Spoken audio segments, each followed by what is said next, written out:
Welcome, friends, to another edition of the What Shapes Us podcast, a conversation where we discuss the incidents and accidents that shape us into being. I am your host, Selema Masekela of the Masekelas, and I am very, very, very excited for today's guest. He is a man of many things, an incredible and legendary professional skier hailing from the wonderful town of Mammoth Lakes, California.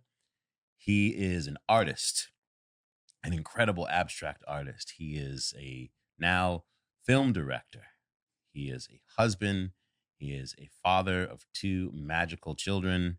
And he is one of the most genuine, unique, kind-hearted human beings that I've ever had the pleasure of getting to know.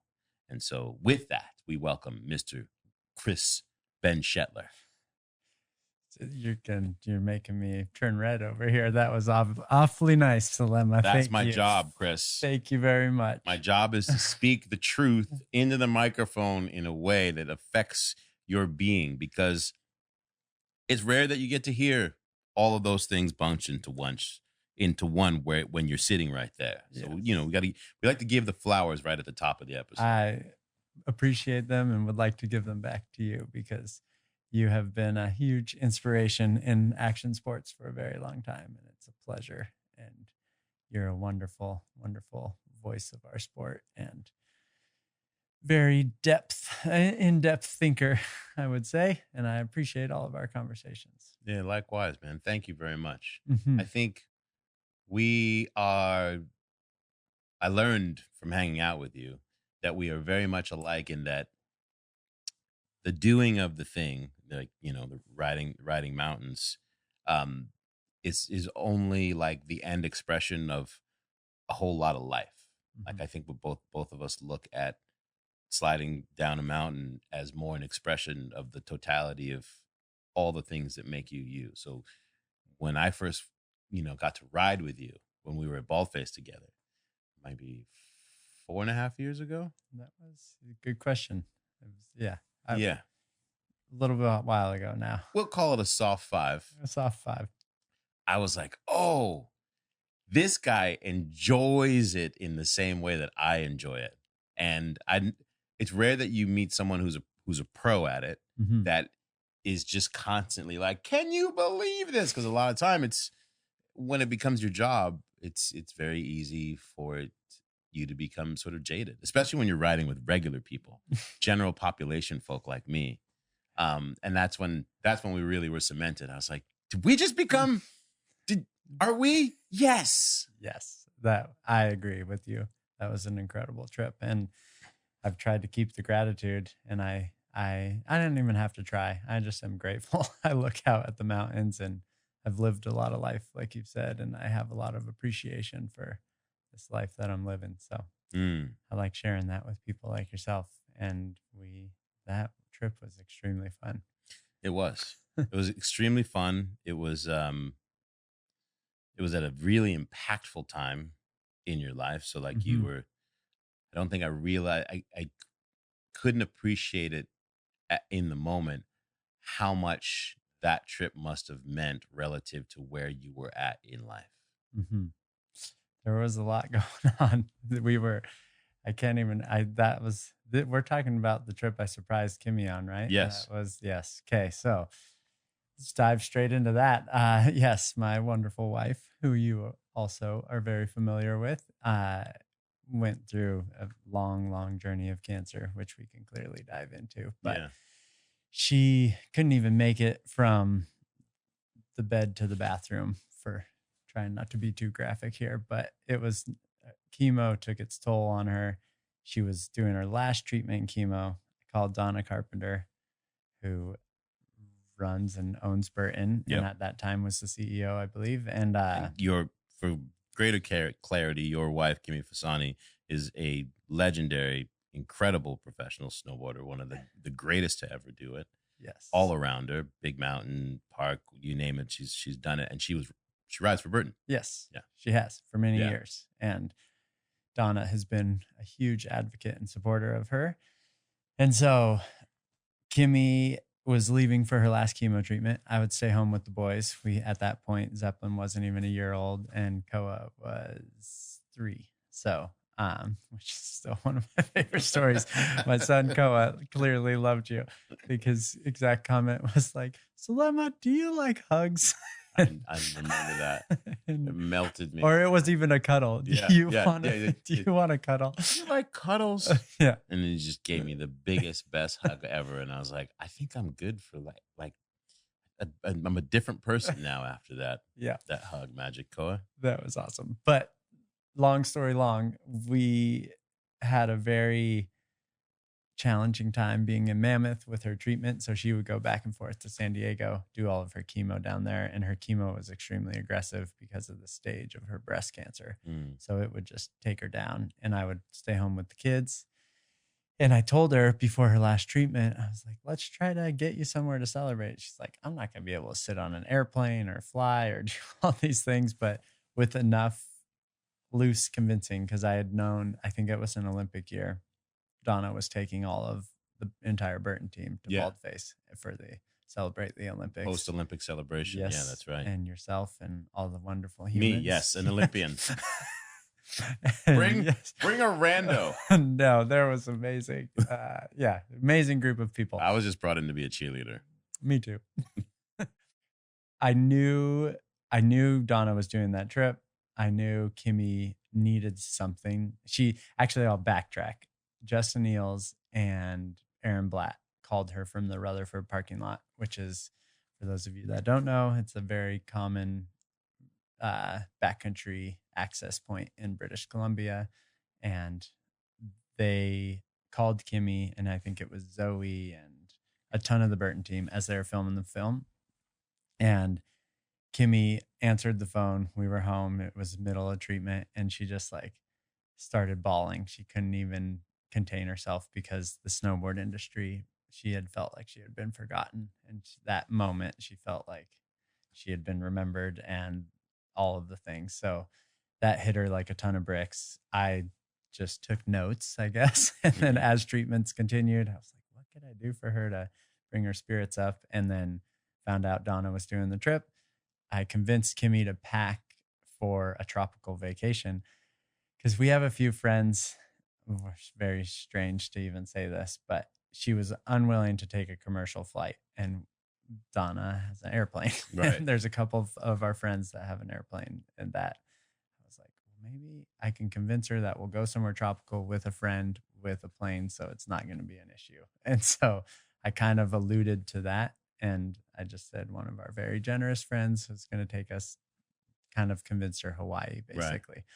And so she thought she was going to Hawaii. She thought she was going somewhere like Hawaii. But also she didn't want to take a public plane because she was immunocompromised. Immunocompromised. There was a million reasons, really. I mean, she just quite literally was pooping her pants a lot and a lot of other things. And she just didn't want to subject the everyday public to that, obviously, and put herself in that position. So it was a complicated, I don't even know how to say this. It was a complicated way of me trying to convince her that we could do something fun because I knew Donna would get us to where we were ultimately going. So convinced her we could go somewhere tropical. She would pack for me. So she would pack. My biggest concern, because I'm not the greatest note taker or packer or payer attention of anything really in our personal lives. So she's on it. You know my wife well. She's the quarterback. And now you're like, oh, this is what it's like to have to throw the ball. Yeah, I need all the kids' clothes, all the things, but most importantly, I needed all of her medicine. And that was my biggest concern because she also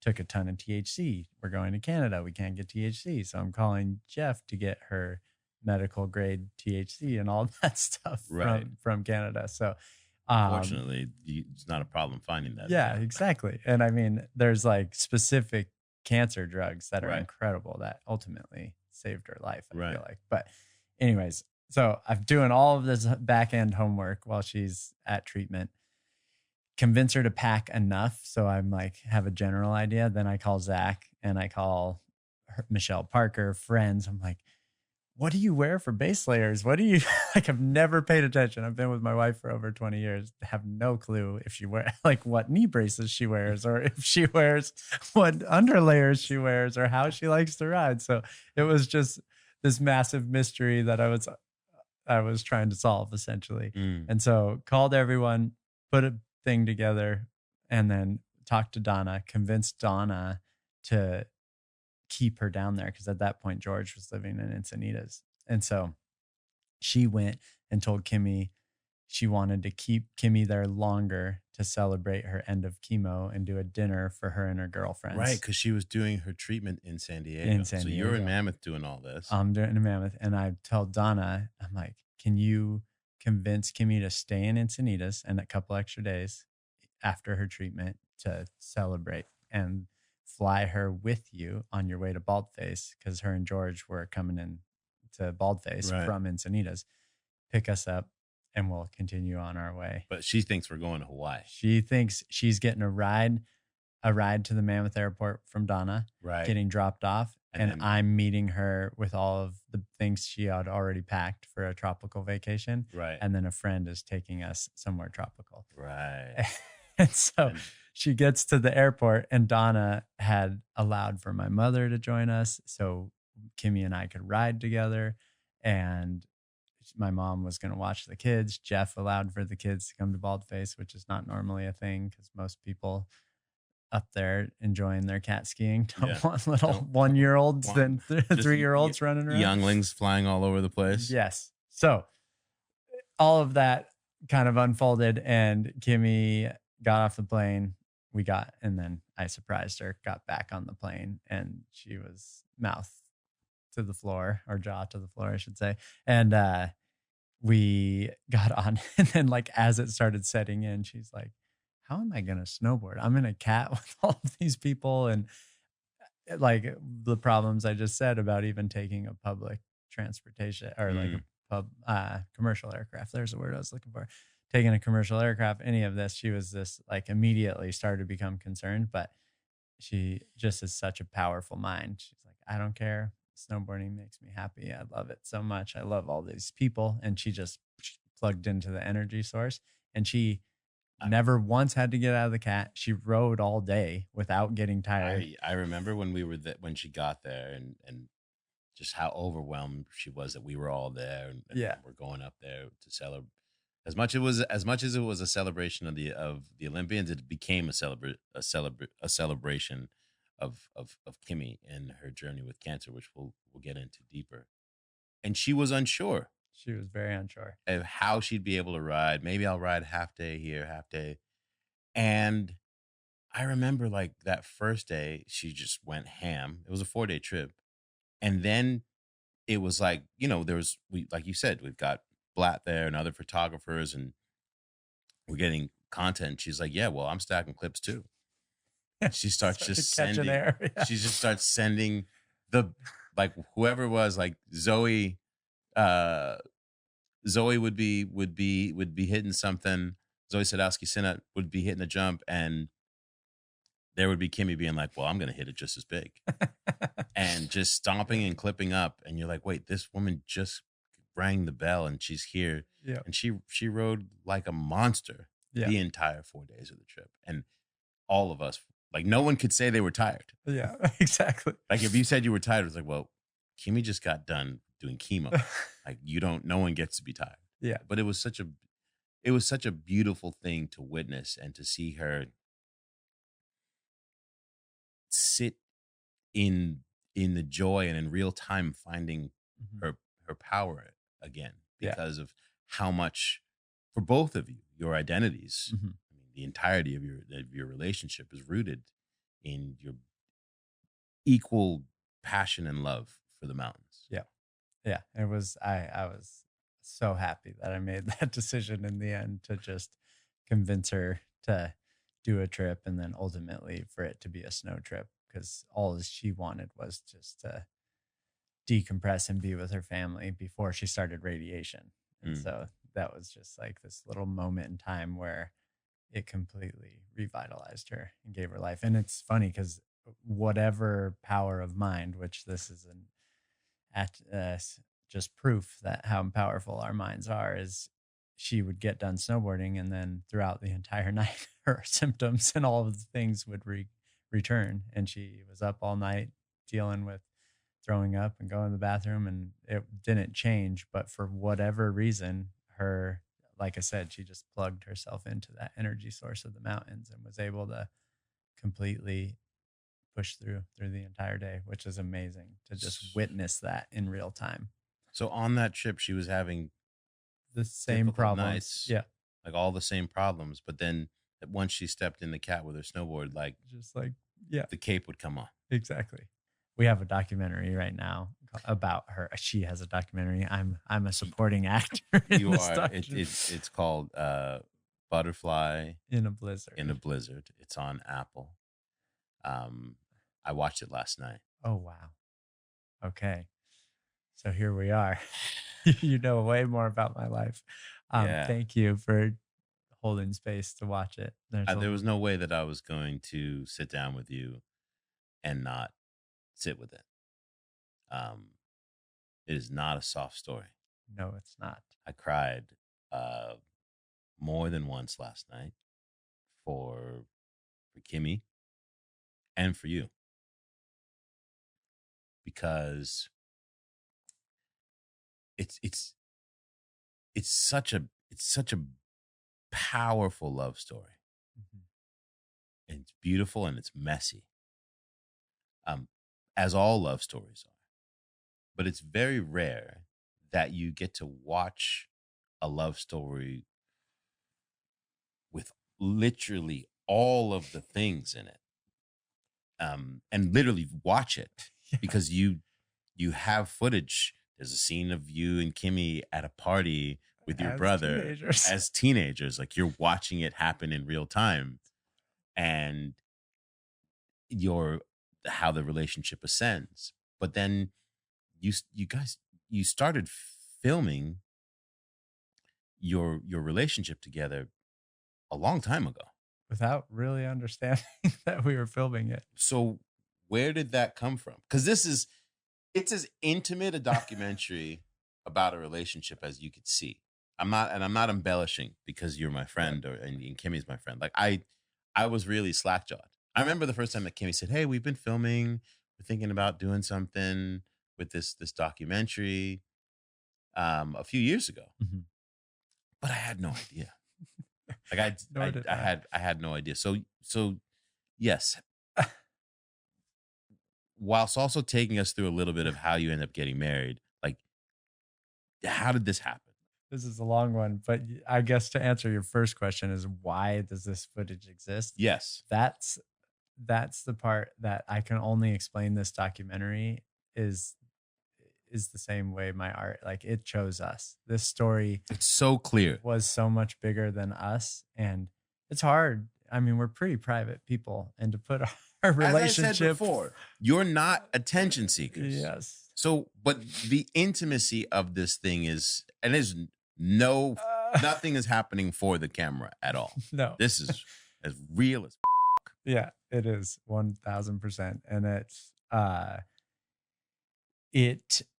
thank goodness Tyler. I've known Tyler for 20 years, who you've met, and he's the cinematographer. He's the cinematographer. And so Rose Core, who made Jake Carpenter's documentary, the Burton documentary, is who ended up editing it, and she edited it while she was breastfeeding her second child and going through a lot of that same matrescence, which, if you watch the documentary, is like a huge part on what matrescence is, which is akin to adolescence. But to backtrack here, I have no clue why we filmed the pirate party, like whose camera that was. It had to be, very old school camera. Yeah. And that, I mean, Kimmy must have had a camera. So that's that piece. But then her mom, and there's a part in there about Kimmy's childhood traumas of being molested as a child. Yes. And that the depth isn't quite there of how bad that really is, because of that person is in jail for life. And so what can be said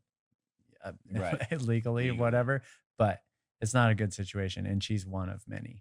And that was 3 years of her life. And so that already put her on this island with her mom, because she didn't tell her mom until she was a teenager. So it happened from like age 3 to 6. She told her mom as a teenager to protect her younger cousins because there was a family function coming up. And none of the family believed her except her mom. So then whoosh, that isolated them. In Kimmy's mind, they still interacted with the family and all the things, but that the fact that that footage is in there and that footage exists is so crazy to me. And Judy is, her mom is dead too, so we can't ask her this. So she never got to see the film, but I would imagine she was filming those kind of things because he was convicted already of multiple things. He was in and out of jail. And so her filming, like she says things like, can't believe I can have this like while someone's watching Kimmy. So that he was the older cousin, so he would volunteer to watch the young kids, but for different motives. And so I feel like Judy was filming that stuff to like keep him skeptical that he was being watched, maybe would be my guess, because I don't know otherwise why you would make the family movies like that. And in the documentary, you have the family movie footage with his face blurred out, but exactly. you see this dynamic. It's very haunting. Yeah, it is between a young Kimmy and him.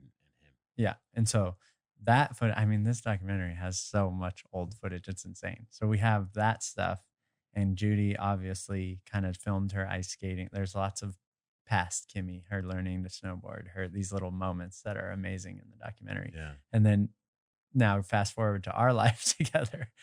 We have been making ski and snowboard films forever, but Kimmy has been fighting so hard to be in snowboard films, and she had no real support. Yes, Justin Hosnick and Absinthe, there was moments here that she had amazing stuff, but in between all of those moments, I wanted creative control of my content. So me and my friends Eric Pollard and Pep Few just started a production company, Nimbus Independent, so we could just have creative control and make our own, whatever you want, make our own destiny, if you will. Right. And so anytime she didn't have a crew, we would bring her with us. And so we traveled together a lot, we filmed together a lot, and I was like constantly supporting and pushing her like to hit jumps and teach her how to sled and do all these things. So then when the guys did call, Devin or Ika or whoever, she was poised and ready. Yeah. So that the pirate party is one thing. And then as the years progressed, it's because I had a production company and it wasn't just your traditional ski film. Right. So it was us interacting and us hanging was how we filmed everything. And so it was perfect. We were in Japan together or Italy or here or there. So it was just this perfect recipe. And it becomes shorthand. Like you're filming stuff. Yeah. And then fast forward to Judy. So Kimmy wins Rider of the Year. Judy gets diagnosed with cancer and she's dying at the same time. Kimmy's mom. Yeah. And Kimmy's at the top of her sport. And so there's just that juxtaposition for Kimmy, which she's still facing today. I'm quite woo woo and I'm quite like obsessed with being plugged into the universe and manifesting and just absorbing all these things. But my poor wife, like, even this is getting off topic a little bit, but she was just on the morning show with Gayle King about this film. And that day, like, she's so beautiful in this amazing dress and feeling so empowered that people are seeing her film for what it is. That's the day that Alex and Jason and Jeff died. And so she gets out of there with a phone call from Hannah, and she's just like constantly a slap in the face. Like, she gets invited to do natural selection. She gets cancer. She gets like, I don't know. Yeah. I mean, the film goes through all of these things. It's just like, she tries to go back to filming. Our son's kidney fails and he almost dies and like gets life flighted. There's a part in the movie where she's trying to go back. She's trying to film the ski part, and as a new mother, and she breaks her hand, and it ends up being the same day that her mother died. When there's so many like crazy like hurdles. And also like intersectional signs. Yeah. Like you said, like, don't mean to be woo-woo, but what's going on here? Yeah.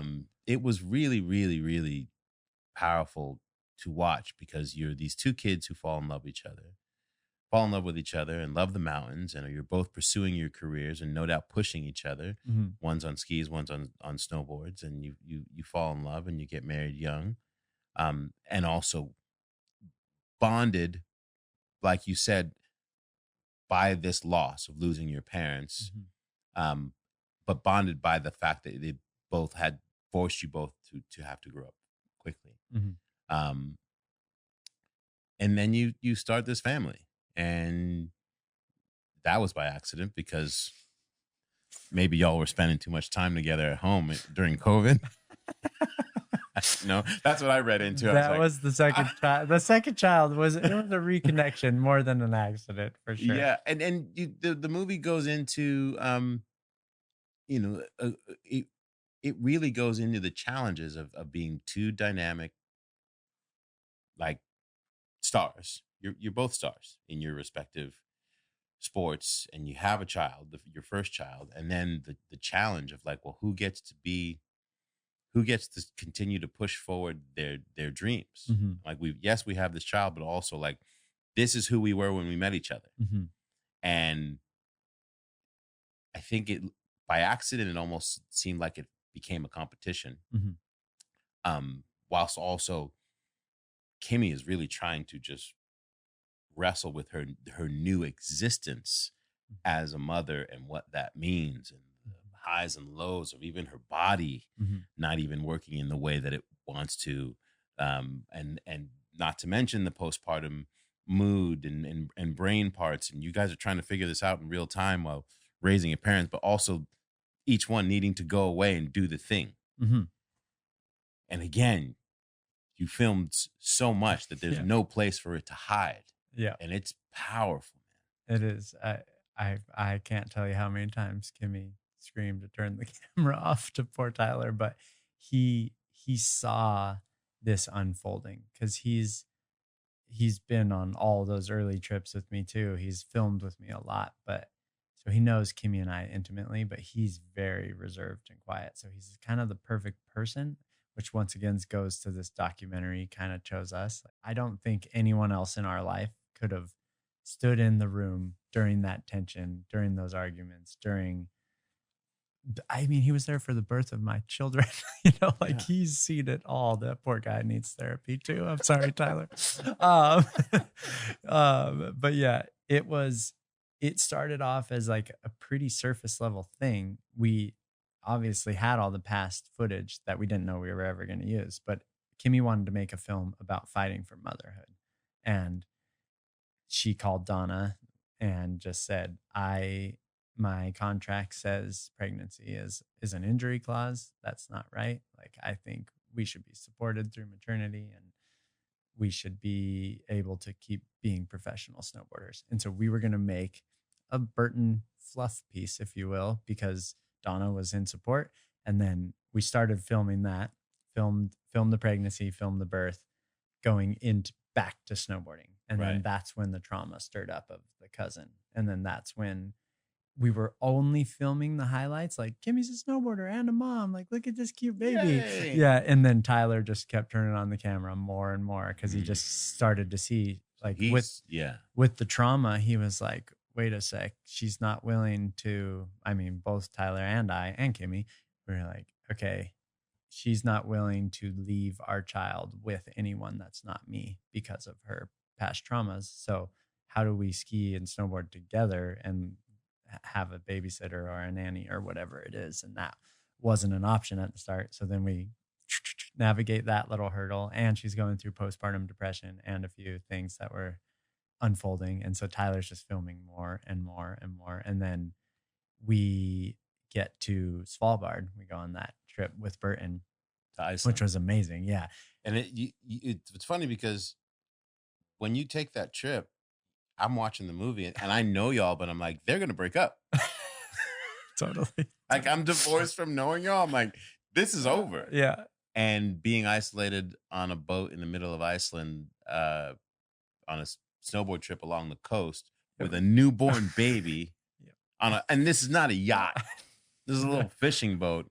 Yep. But this being cut off from all the just brings you guys together, and you're there in support of her. Yes, I'm there. You're there as the nanny. Yeah, as supporting her as she's filming. Yeah, this, and it's amazing. It's so powerful. It was so awesome, and it was the first time Koa like slept well, like just the rocking of the boat. Yeah, and, I mean, it was light 24 hours a day. There were so many unknowns. And she comes full circle into the next version of what she's been looking for in the past. She discovers in who she is now. Yeah, and she finds her power in snowboarding. Yeah, but you being there, choosing. There's parts in the movie where you can see your clear confusion and frustration because you can't begin to understand what she's going through.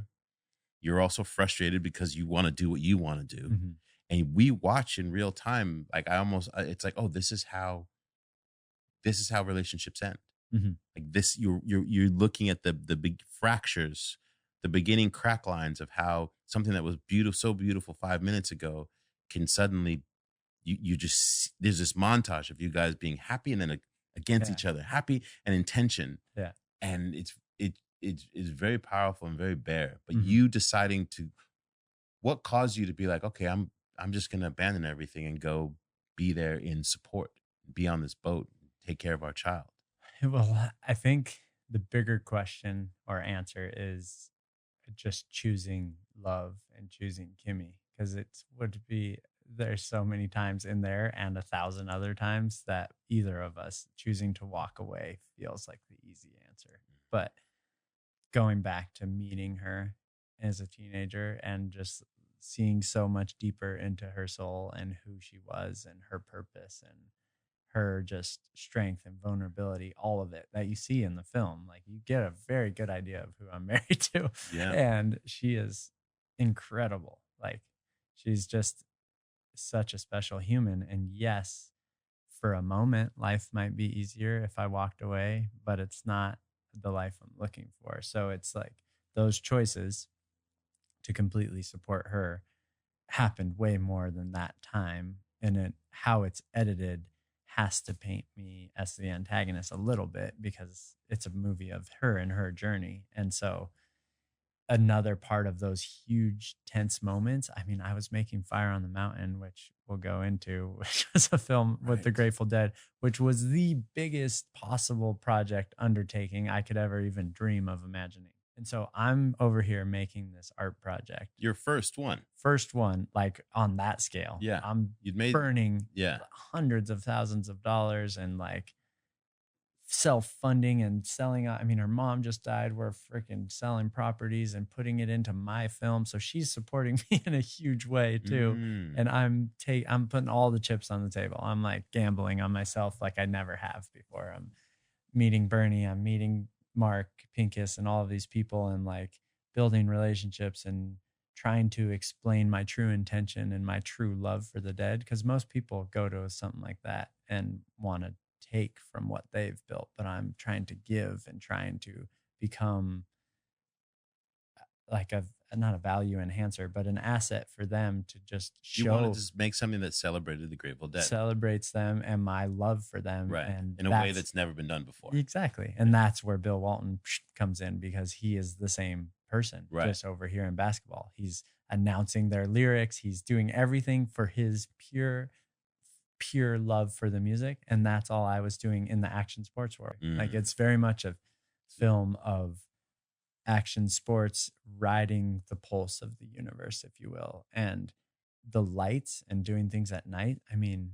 you and I have done this for decades and we've seen the mountains and they never get old to look at. But my imagination, going back to my art, what happens if I paint these mountains with light and colors and contrast and kind of reinvent what this natural landscape looks like in real time, do everything in camera. Yes, I could go, no, I couldn't because I don't have that kind of money, but you could get someone like Nolan or whoever, I don't know who made Avatar, someone amazing. Right. You could make a ski film like I'm trying to make after the fact, and everything could be fake, but I'm trying my This is no absolute CGI. hardest. This is the Everything is in camera. Yeah. Like we are all different artists coming together collaboratively. I mean, Mickey said in this last film, Mickey Hart, the drummer of the Dead, he's like, yes, one person can paint the Mona Lisa, but collectively, how much better of a piece of art can you make? And he was referring to his band, to the Dead, but it's very much a band of individuals coming together that I've hand selected, because Treatment Studios and John Mayer he was the creative director. So they had this whole vision for the Sphere that is insane. If you have not been. I haven't been, but I'm going to go and see the Dead at the Sphere this summer. Yep. Hear that, Bernie? We're coming to see you. Bernie, 2 tickets, please.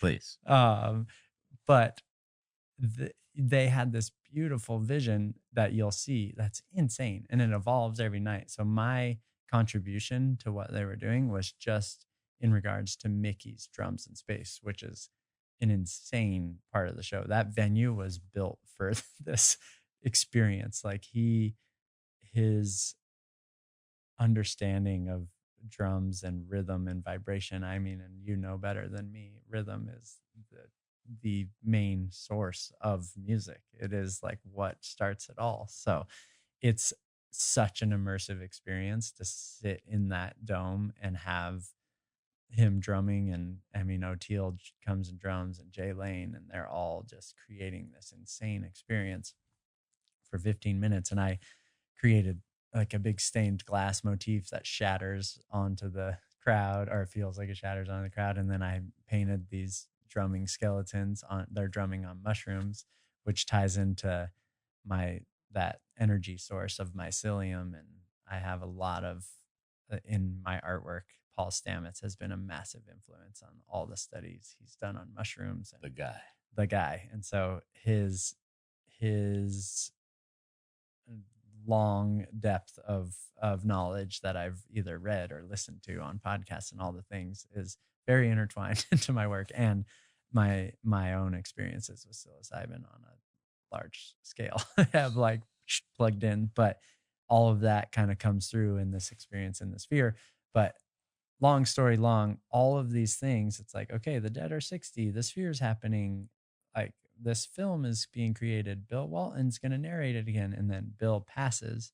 And so that was a very hard one for me to like wrap my mind around, but at the same time to be able to honor his life with this film and what we're doing. He was so passionate about it. And it's like, and I had chose to do 32 episodes of my little behind the scenes series before even ever thinking, and he happens to be number 32. And there's like all of those little moments, and we release every Tuesday, and the day he passed lands on a Tuesday, which is we're going to release this episode. So there's so much with this next film that is so much bigger than me, and just I am so grateful to be able to keep creating and be able to keep creating this artwork. Mountains of the Moon. Mountains of the Moon. And which is this October. Mm-hmm. Incredible. I look forward very, very, very much to what you have coming. I don't have endless energy to put my focus on a lot of everything that's happening. So I do tend to try to help my community and my friends and my wife and my kids, and put that light, like you said, everywhere that I can, that I feel like it's most effective. And we only have so much light to give, unless you're Bill Walton. He was pretty good at giving it to everyone. He had a special power of just being everywhere and the brightest light. But wherever he is in the beyond, he's saying, there's my guys right there. Christopher Benchetler, Selema Masekela. There they are, dancing back and forth in the energy with the vibes. We love it. Yes. I love that man a lot.